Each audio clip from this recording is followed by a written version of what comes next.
You're watching Taste the Victory. Hey everybody, welcome back. It's time for some Booster Set 8 tier list, everyone's favorite part of the meta, and today I'm joined with a very special guest. You want to introduce yourself, DonkeyKnogg? Yo, what's up, guys? I don't know about special, but it is I, DonkeyKnogg, fellow DigiTuber and Digimon extraordinaire. Great DigiTuber, hype dude. I'm glad to have you on the channel. So if you guys did not get a chance to see, we did do a tier list on Booster Set 8 previously over on his channel. So there were some people in the comments, you guys are like, yo, where's this deck? We got you. Part 2 of the tier list. We got those decks in here. So first up are two of the best decks in the format. We see Monstermon and Chaosdramon right up ahead. So I think this is pretty, everyone kind of agrees Monstermon's probably like one of the best decks in the format. It's going to go in tier 1. I would agree. I think both the DNA Digivolution decks are just the mechanic itself is just like broken, right? You like it's a Digivolution. You draw off, you pay 0, and you like reset all status conditions. Yeah, exactly. Like both of these are just so good. All the effects they have, and then for free if you DNA, it's just insane.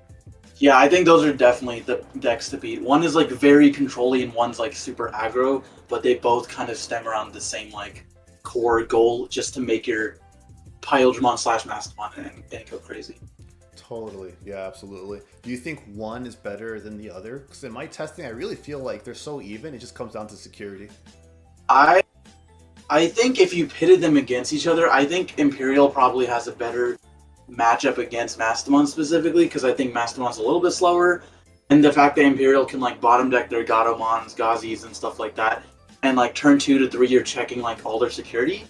But like you said, it comes down to security law, and they're both really, really powerful. I don't know if I could definitively say which one's better though. Yeah, I think it definitely like it just comes down to testing it out and getting a bunch of games in. Because yeah, they're so closely matched.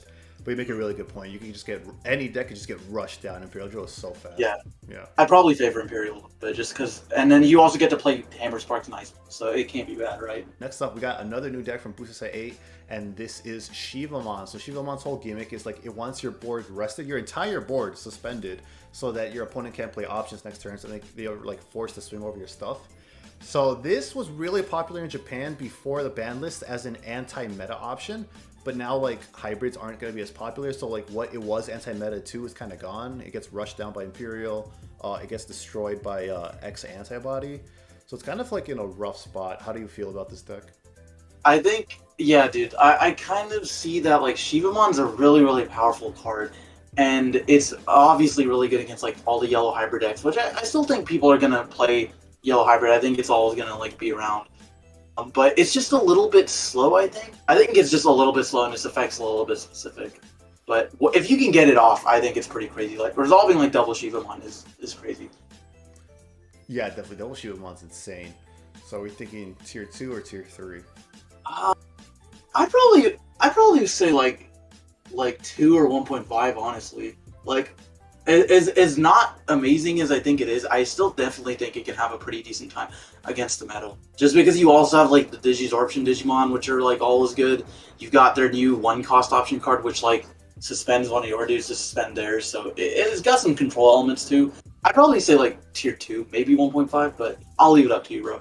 Yeah, I totally agree. Like the efficiency of that Digisorption package is so good. I think this is like a tier 2 deck that, depending on how the meta shapes up, can easily go up to 1.5. Yeah, I think it's very meta dependent, and like we're still messing around with side decks and stuff. I don't think as of yet Bandai has like officially said if that's sticking around.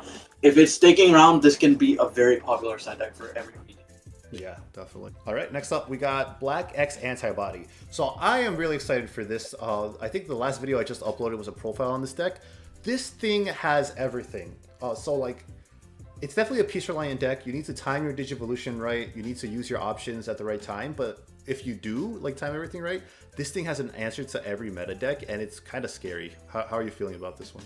Yeah, dude, I think it's like a really, really powerful one-stack deck. I think with like BT6 and 7, we've kind of seen like traditional evolution decks phase out a little bit, except for like a couple notable examples. But like with X-Antibody, like you said, they have so many tools to answer different things. Now you can put reboot blockers on the field. You can put up decoy Digimon.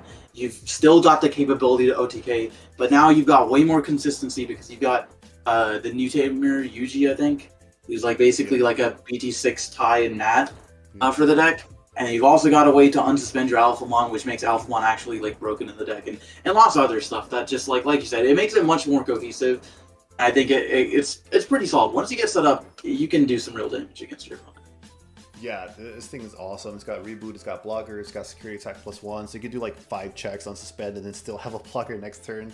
Yeah, exactly. And cool. Like if you've got like multiple Oryus and like multiple UGs, you can like stick it underneath and then gain like a million memory with the Alphamon. There's some cool combos. Yeah, for sure. I think like with the right tech choices, this is just straight up a tier 1 deck that can compete with Mastamon and I would say it's for sure tier 1. Cool. Like maybe potentially on the lower end, just because like you said, it needs some setup along with Mastamon, and you probably have a bad Imperial matchup, but I think it's an easy tier 1. Yeah, I definitely agree with that.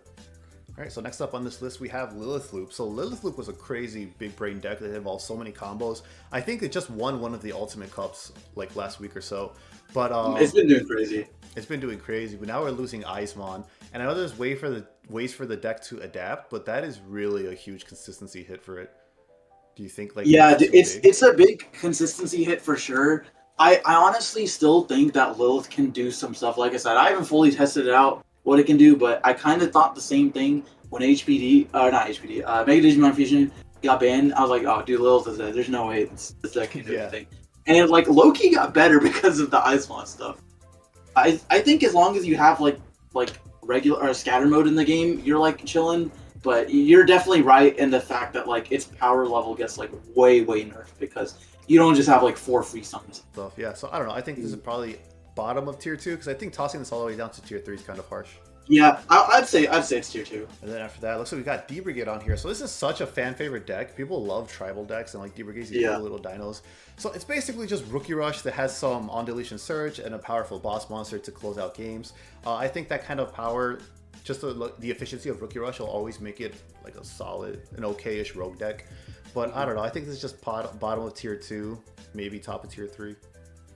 I'd probably put it like tier 2. Like you said, it's like an engine that's like always like pretty decent because you've got like the Searcher, Commandramon, or like the Mill one, and then you've got like the Pagumon that can get you card. You got stuff like Izzy Joe, Ultimate Flare, like those kinds of like just black cards will like always be decent. But I don't think you do any one thing particularly well. Like you're not as grindy as like Yellow Hybrid. You're not as aggressive as like Imperial Dramon. It's just like an all-around okay deck, I think. So I'd probably say 2 to 3. Okay, yeah. So I think we can put this at the bottom of tier 2 because I think this is definitely better than Tyrannomon decks, at least. For yeah. And then after that, we got Ancient Greymon OTK Red Hybrids. So a lot of people were trying this deck out in Ultimate Cup as a counter to Blue Hybrids because it just like rushes them down. They don't have time to set up. And it's pretty cool. But it's basically like what X-Antibody wants to be, just a combo-centric piece deck without as much efficiency with its inheritables. I think it's too all-in of a stack and it just doesn't compete as fast as these other decks now. Like you will get rushed down. BT7 was a slower format where it could actually set up. Now you don't have as much time. So I think that definitely knocks it down a tier. I think it's like if it high rolls, it's like just as good as like Jesmon and X-Antibody. Like if you can pull off the Aguni Agent combo, that's like a 3-check turn 2, and you like play a Takuya off it or whatever. But you run out of steam very quickly. If your opponent lives to like turn 3 or 4, you're like losing that game. So I'd probably honestly still put it in like 1.5. Like you could argue tier 1 maybe, but I think just because of the format, people are gonna probably lean away from hybrids, and so maybe just because that the deck will lose popularity, I'd still say it's like a 1.5 deck. Okay, cool. Yeah, for sure, because it kind of just like plays by itself. You know, you're not really interacting with your opponent too much, and if you get exactly. That's like Red's whole gimmick, which is like unfortunately the reason I don't like a lot of red decks, even though I like the Digimon a lot. Yeah. Okay, so that's going to be there in 1.5. Then we have another new deck introduced in this format, Rapid Hybrids. So it's basically going to be just the power of Yellow Hybrids now with Rapidmon kind of introducing more board clearing pressure with its Wind Digivolving effect. And this thing is super efficient. Yellow is still a really good base with a bunch of memory manipulation, DP minusing, which a lot of decks don't have protection against. I think this is tier 1, honestly, like maybe tier 1.5, tier 1, just because like it answers Imperialmon's board pretty well if they can't high roll you. Mastamon, you have like an okay-ish matchup, and then X-Antibody has to hope to see Doru Gray to protect against your DP minusing. Bro, I'd for sure put like yellow hybrid tier 1. Like not only because of the fact that you get Rapidmon, but then you also have access. Like if you want to play Techie, you get like a ton of the armor Digimon, you get a ton of the DNA Digimon, you get lots of crazy new option cards, Hellside, stuff like that. You just have a really, really solid base, I think. And then Rapidmon is probably like the most broken champion they've ever printed, and just the ability to clear board, I think, is like it's obviously going to be good. But yeah, and pair that with all the recovery and like the security game that Yellow already has. I think it's for sure like matchup dependent for sure. Like you probably have some bad matchups, but I think overall like you're a solid deck. Yeah, definitely. It's so good. All right, after that, we got another yellow deck. This is an older one, LordKnightmon. So LordKnightmon was already kind of a bricky deck even back in BT4. I think that kind of like piece efficiency, you have to be like really make up for it with your inheritable effects, and LordKnightmon, like you're just hoping to get to the top end to be able to play out your stuff.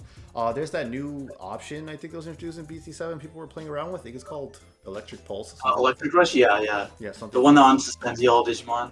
Yeah, to give it a little bit more pressure. I think it's just too gimmicky now. It's definitely not like an awful tier 3 deck, but it just can't compete anymore. It's not fast enough. Yeah, it's so interesting that this was like the bane of everyone's existence back in BT5. Yeah. Like this was undisputably the best deck, and like all of a sudden like no one plays this deck anymore. It just like you said, it's bricky. It doesn't have everything going for it. Probably because like going into BT7, like board control doesn't really mean anything when everyone's playing hybrids. So I'd probably like, it's a cool card. I'd probably put it like tier 2, maybe not 3, but probably like the same places like Lilith and like D-Brigade and stuff. Yeah, I think it kind of just goes down into that. Like the core package is like still solid, but it just doesn't do enough. I don't think it's really doing anything. Yeah. And then we got Jesmon, How the Mighty Have Fallen. Like this guy used to be, well, actually he never really was that crazy here in North America, but in Japan he was terrorizing their scene. But now, I believe it's Savior Huck, the level 5, it's getting banned, and that honestly tosses it into D tier for me. You mean limited? Like, this is like tier 3 without Savior Huck. I think that's a stretch. But really? I definitely think that Savior going to 1 makes it so that, like you have to play some other, like, supplemental level 5 that's not ever going to be as good. So at least until we get the, like, new Jesmon structure deck, I'd probably say Jesmon's, like, if you're high rolling, probably like a 1.5. Like if you still open Greymon's Savior Huck, but yeah, it's not good. Yeah, it's not good. I really do feel like you just don't have the pressure that you used to at one point, and then like other decks just do what you do like so much better. They're just like, exactly.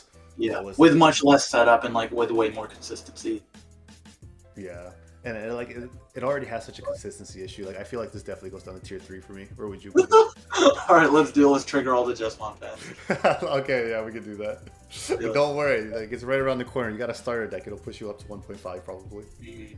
For sure. Okay, then we got the bonds. Let's go ahead and just put the bonds together since they're right here. We got Bond of Bravery and Bond of Courage. So the bonds used to be really great, and I think at the very least Gabumon still has a niche because you could like bottom deck everything in an armor deck that has armor purge. You don't have to worry about them. If Mastamon tries to sit on their level 5s because they couldn't DNA, you could bottom deck them. So I think this, whatever tier it ends up in, is at least better than Agubond. I would agree. They have a lot of setup. BlackWarGreymon is going to be pretty popular, I feel like, and he pops all of their mats and stuff. So I don't know. I think these decks definitely used to be tier 1 and one of the best decks in the game, but they're like tier 2 now.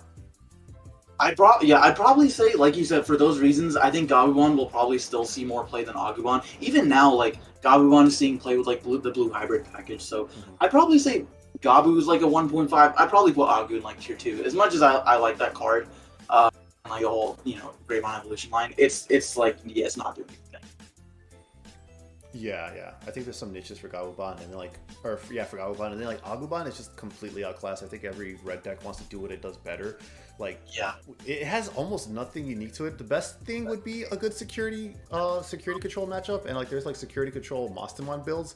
So yeah, I think there's like a niche like that might push it into tier 2. Otherwise, I think if it didn't have that, it'd be in tier 3 for sure.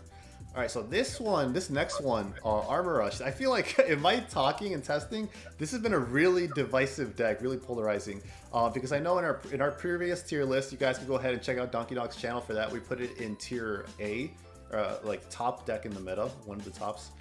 But in testing and in a lot of discussion, this deck is weird. Like I feel some people are like, this deck is straight up bad, and others are like, this is tier 1 best deck. Because so like I've been testing it more now, and I feel like it's honestly gone down a tier for me. I think this is a absolute best deck in tier 2 or tier 1.5, because for me, like, you have a lot of pressure, you have a lot of efficiency and protection with Armor Purge, but that gas runs out. Like if this deck even remotely goes to a grind game, I think you have a really hard time trying to close out the game, especially with like the best decks bottom decking all your stuff, or Antibody having gigantic blockers. You only have so many options, and you only have so many ways to draw into it with this deck. Has your opinion changed at all on Armor Hybrid since the last list? Honestly, not really. Well, you've tested it out much more than I have, Tasty, so you probably know better. But I still would say the deck's tier 1. I think, like, I probably agree with all the things you're saying. Like, just the fact that you have such impactful level 4s that you can digivolve, like, turn 2, that have layer protection and really powerful effects. You've got really crazy option cards, like Fire Rocket and Plasma Shot, and you know, all Megadeth, all those other really, really cool multicolored cards that I just think you're just a really solid, like, tier 1 deck. You're just really consistent. You have not the highest ceiling, but you can do what you do very efficiently with layer protection, unless, of course, something you're getting bottom deck or whatever. But Magnemon's solid, Rhydramon's solid, Flamemon's really good. So yeah, I would still say tier 1. Okay, cool. Yeah, I definitely agree with all that, and I think it's definitely like a super solid deck, but like it's very, very like option heavy and kind of bricky. It is. And there's only so many ways for you to like draw out of it in this deck with like Upamon and stuff. So yeah, I think in my testing, this has definitely gone down to like 1.5 for me. We can put it on 1.5. Yeah. And we got Beelstarmon. So this is another deck where a lot of people are like, yo, how did you put Beelstarmon in the tier you did on your original list? I'm like, if you talk to me, I'll listen. So like, Beelstarmon, I see like it has its niches, because like a lot of decks like Mastamon may end up going into the long game, and that's where Beelstarmon excels. And like it just has like efficient, because you don't have like, what is it, Eosmon to abuse anymore, but you still get the draws and discard off of Scatter Mode, which is all this thing cares about. That's probably the best part in Three Musketeers specifically, honestly. Like, Eosmon's cool, but like, you're probably discarding way more. That's what you care about. Yeah, like this doesn't get hurt nearly as much as Lilithmon did. It's still like, it just cares about the draw and discard, just fill up your trash. Yeah, but I think like how popular armors are going to be, it's just like, armors really sucks for this deck, because you can't get past the armor purge. You're always going to have to delete it twice. Look, maybe like before, I think, was it C in our last tier list? I think we put it pretty low. I don't remember specifically. We put it pretty low. I think tier 2 is fair for it. Probably a little bit better than I released, but I still think it's on the low end. Like, we're not going to see a lot from this deck. I agree. Like, as much as I love me some Beelstarmon, bro, trust me, but I don't, like you said, you've got to kill everything multiple times against, like, the Mastamon matchup and maybe X-Antibody, because it's like a tower deck. But they can OTK you, so it honestly doesn't. Here, and then we got Titamon. So Titamon is interesting, because it had like a moment to shine. I think it was in X1 when people were doing the Dr. Pepper stuff. Yeah, something like that. Oh, so someone brought up something interesting. They have Hero now in the new set, which like any level 5 or higher Digimon swing gets plus 2000 DP. So like this kind of brings back the Dr. Pepper strategy with a way better tamer now in Hero.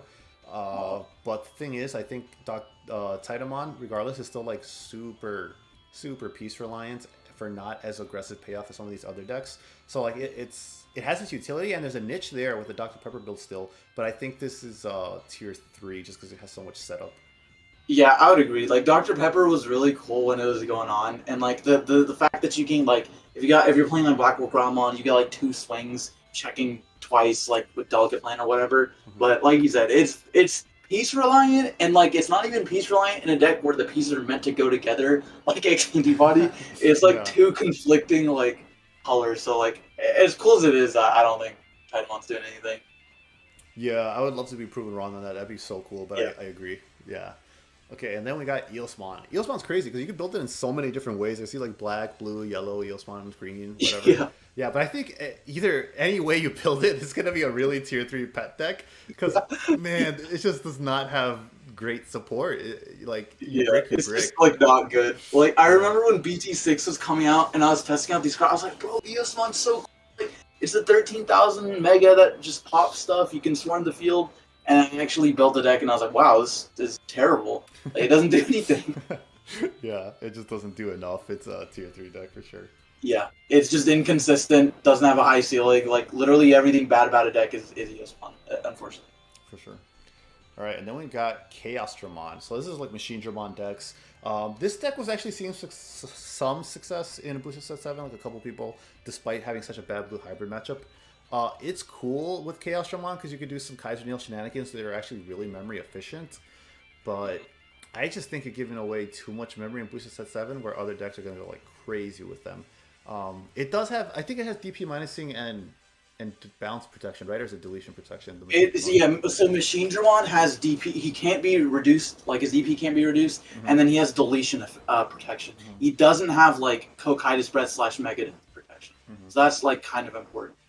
But yeah, that's kind of aside from that, he's like, I will say, I think this deck definitely gets better with this format though, because probably a lot of people are going to be laying off blue hybrid, and that's like your absolute like worst unwinnable matchup. Yeah. So maybe you'll be able to do something because Machine Dramon's a really big boss monster, hard to deal with for a lot of decks. You can make him like a 12,000 blocker whose DP can't be reduced, and then followed up with a Chaosdramon who blows up the whole field. So I think it's like pretty decent, honestly. Yeah, I agree with that. Like people, I think, underestimate the deck because they just see the high memory cost, which is definitely scary. But like you have the protection and effects to make up for it and stuff too. Yeah, and then like you said, if you're resolving a Kaiser Noble Machine Dramon, that's like a crazy efficiency. That's super stonks, yeah. So where would you tier this deck? I'd honestly probably still put it like probably like high tier 3 is what I would say. Yeah. Like definitely better than Eosmon, Titamon, but like probably not as good as like Beelstarmon, like Shivamon. Yeah, I don't think we'll be seeing too much of it in this format, even if it has its niche. Okay, and then after that we have its worst enemy. We have blue hybrids. So blue hybrids has basically two distinct builds. It's the Azulong build with which source stripping, or you go all in on Magnamon build since you need a bunch of hybrids instead of your 4 floodgates or whatever, the Madoki and the Siako. So I think this deck is gonna struggle a bit because like the DNA mechanic completely stops your stuns, you know, because like you can't stun even if you stun both the Digimon and the DNA, they can still swing again. So that kind of, and then they just bottom deck your Beowulf and stuff. But I think like how efficient blue memory or rather blue hybrids is crazy. Like this is still a good deck. It's just got some bad matchups now. So I think it's not bad. It just goes down a couple tiers. Yeah, I would agree. I honestly, yeah, like you said, nothing about the deck gets worked. It's still consistent. None of their cards were hit. If anything, you have a pretty decent matchup against like some of the newer like, the armor purge decks because you can freeze them, like strip their sources, get rid of the armor purge, bounce them, whatever. Like you just have a bad matchup against the Jogres decks because, like you said, you just reset the stats conditions. They don't care about being frozen. But I'd probably argue still like 1.5, maybe like low tier 1. Like aside from your bad matchups, I think you're still like chilling with blue hybrid. Yeah, I think 1.5 is a good middle ground for it. Yeah, because like it has great matchups, but like its bad matchups being so popular is going to be rough for it. Yeah, yeah, and then especially we haven't even gotten to like BlackWarGreymon yet, who can like blow up like Tommy's Sword Joe and stuff. Yeah, I wonder how popular that'll be because if it's huge, I think blue hybrids goes down to tier 2 because it just pops all your stuff. All right, and then we got another hybrid deck from BT7. This is green hybrids. So green hybrids' most popular build was red-green, and I think now that may be a little bit too inconsistent because BT8 will not give you like the time to set up for that. Ancient Beetlemon is still a great boss monster though. It's still an efficient deck, but I don't want to put this in tier 3 because I think it still has some efficiency and some plays it can make. I think this is like tier 2 if you're gonna like, because Shivamon is basically gonna do what this does with a bit better protection. Bro, I honestly like. Well, so maybe I'm a little bit biased. I would honestly still say this deck is like 1.5. Like the amount of board control you have with Metal Kabuterimon, Thunder Laser, just like good rookie control to get rid of like V-Mons and like Armor Digimon and stuff. Yeah. And then not only that, but the deck is still very memory efficient. So like even if your opponent's choking you to 1 or 2, JP lets you reduce the cost. Beetlemon like searches all your pieces. So it's still a pretty consistent and like. Well, maybe people will stray more away from Christmas, like you're saying. But I would still argue, like you said, Ancient Beetle is crazy. Like that is one of the best Ancients they've ever printed. So I'd probably still argue for this as like 1.5. Okay, yeah, that's pretty good arguments. Yeah, I don't know how valuable board control is definitely great, but I feel like a lot of decks aren't gonna like give you the board to control. Like, they're gonna be hiding and raising, and then they come out, slam their 3-cost thingy, and then they just it might be so bumped down like you said, just purely because of like the bad matchups you have, like against Imperial and like BlackWarGreymon and stuff. Yeah, and then your Tamer's getting popped because JP's only a 3-cost, right? Yeah, so they can pop like 2 JPs. Yeah, and that's like so crucial to this deck. Yeah, I think depending format, this is like somewhere between tier 2 to tier 1.5. Yeah, I think probably like highest tier 2 to be safe for now. But yeah, I think you definitely make a good argument. Depending how the format shapes, it could be a tier 1.5 list for sure. Okay, and then we got Cherubimon. So Cherubimon's weird because like a lot of these decks we have like data from Japan to base it off of, and Cherubimon was basically like not a thing there because of Ice Wall at 4. So it blew up in North America. It was like constantly in top 3s, top 8s here, even if it wasn't able to like. I don't think it won a big major tournament, but it's constantly in those tops. No, yeah, I think it got like 4th at like Digifest Arlington or something. It's like you said, it's just constantly been in the shadows. Like it's been a really popular choice here, just like locally and like nationally, just always sneaking in a top cut. Yeah, and then like you got Yellow Hybrid's still going to be a popular deck, and Cherubimon has an amazing matchup against it, and like by that nature, you also kind of got like a decent-ish Mastamon matchup. I think the only thing you're really messes you up is probably like Armors and Imperial. I think people are probably a little bit too harsh on this deck. It'll be okay. I think it's because like people are tossing it in tier 3. I think we could probably maybe. I think it's still pretty solid, bro. Yeah. Tier 2 at the lowest. Yeah, tier 2 at the lowest. Yeah, like the only problem is like Cherubimon again just takes time to set up with your Tamers and stuff. But if you resolve a Cherubimon, like wipe your opponent's board and then pop him maybe with a Calling from Darkness Deathclaw or something, and then bring back like Blue Seas plus Bushi or something, that's pretty crazy. Yeah. Unfortunately, it's such an unforgiving meta. Like you don't get that setup time anymore. So yeah, we're thinking like low end of tier 2, somewhere around Lord Knight. I stick it in tier 2 probably. Yeah. Okay. All right, and then we get back to the new stuff. We got some stuff down here. We got Selfiemon. So this is like red, yellow, like WarGreymon top end and stuff like that. So this deck is cool. I see a lot of people really hype for it. My thing is that all they have to do is just like hide and raising and wait until like set up their Tamers, gain memory until they can make a board. Because Jet Selfie, its inheritables, its whole shtick is like it clears your board. If you don't give them a board to clear, you're kind of just wasting your wind digivolving effects. Your inheritables aren't that great. It's not like they're drawing or giving you memory or anything. So you got like a WarGreymon top end, a Kazuchi top end, and they're pretty powerful, but I think it's too reliant on what your opponent does. It's too reactive of a deck. How do you feel about it? Yeah, it probably, like you said, it probably plays a lot like, I mean, the hybrid stuff, but just now you're Joe-Versing into Selfiemon. Probably against Imperial and like X-Antibody who can just hide and breeding. You're not really doing much, but I think you have a pretty decent like Mastamon matchup because they got to keep like their Godamons and stuff on field. I'd probably say 1.5. I can feel that. Like I said, I'm a little bit biased because yellow and red are like my favorite colors. But I think Selfiemon's a crazy card, especially when you pair that with like a WarGreymon or something. It's wild. Yeah, I like it. I think it's definitely a really cool color combo. And then we got another yellow Jawgrass Digimon. So we got Shakumon here. So Shakumon decks usually go 2 different ways. You either go all yellow-blue with like Angemon and Patamon line. And I think some people run like Hexablow as the mega sometimes. And otherwise, you can just slap it into Imperial. And Shaco Imperial is really crazy. It's just stupid because you got all the power of Imperial's OTK potential, and then you also add in like board control and recovery.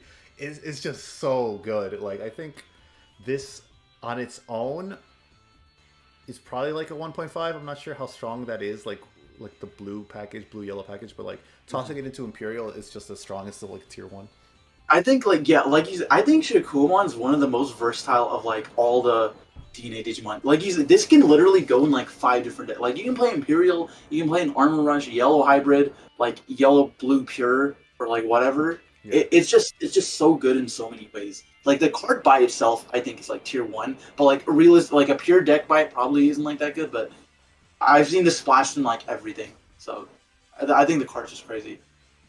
Yeah, for sure. I think just like how splashable it is, and like it's just such a great addition to a lot of decks. I think this easily goes somewhere in like 1 or 1.5. Yeah, I'd agree. So I'll probably toss it up in 1 to be generous. Yeah, I think the card by itself just warrants it. Like being able to just recover 1 indiscriminately and bounce something possibly is fun. Yeah, it's so crazy.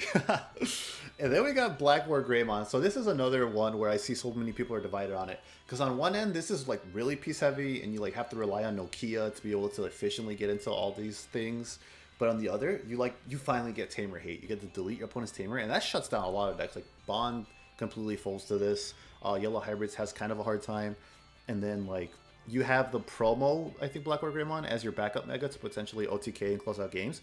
I think people are underrating this deck. It's really solid. Like, this is a powerful meta contender. I think it is a really solid deck, and it's probably the deck I've tested out the most so far out of the BT8 decks.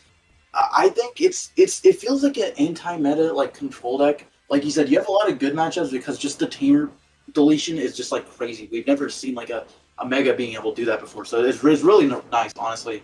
But I also just think you just have a bad matchup against a lot of the popular decks. You have a pretty bad Mastamon matchup because of the amount of board control they have.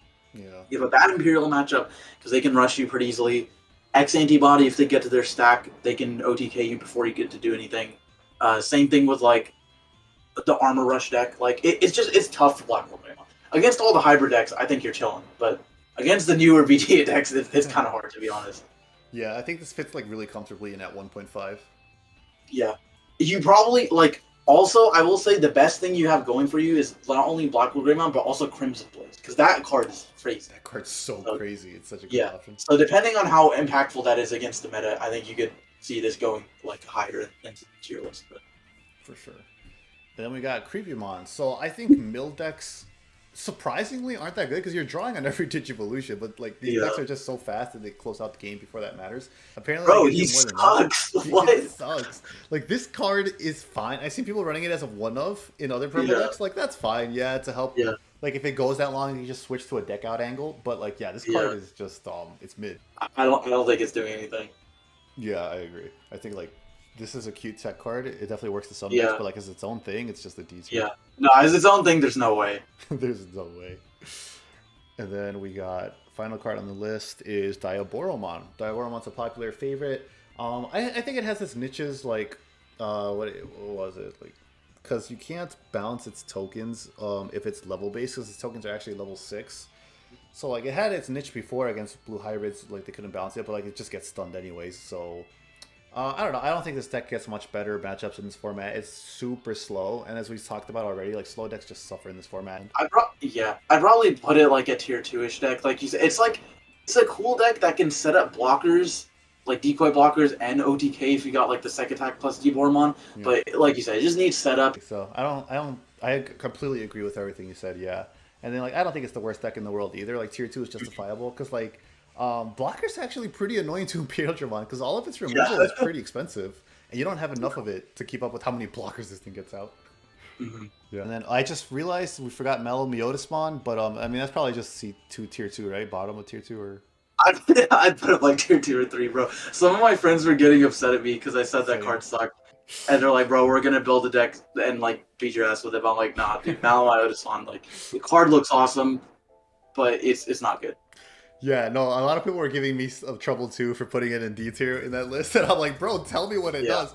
They're like mad at me, but I see them practice and like they go 0-6, and then like they misread their effects and stuff. It's like, bro, this thing isn't good. Nicest thing I've heard about it is that it has a good security control matchup, and I'm just gonna take their word for that. I guess that's a niche that might save it from tier 3, but I still think it's tier 3. The deck sucks, bro. I'm sorry to any Eosmon fans. Yeah. Like, I'm sure eventually it'll get better. It's the main character, main villain, you know? But, like, right now it sucks. Yeah. Alright, well, that is the tier list. Let us know what you guys think in the comments below. There's some different changes here from the last one, so if you want to go ahead and watch that over on DonkeyKnogg's channel, do for sure check it out. It was an awesome time doing that. And thanks for coming on, DonkeyKnogg, for doing this channel. It's always fun doing these tier lists together. Absolutely, bro. It's always a pleasure hanging out with you. And, yeah, guys, make sure you subscribe to Taste of Victory. Hit that notification bell. You already know. Yeah, do all that for DonkeyKnogg too. Alright, now we got Mallow Meodismon in there. So that is the Booster Set A tier list. Thank you guys for watching, and I'll see you next time. Remember to stay hungry until you get a taste of victory.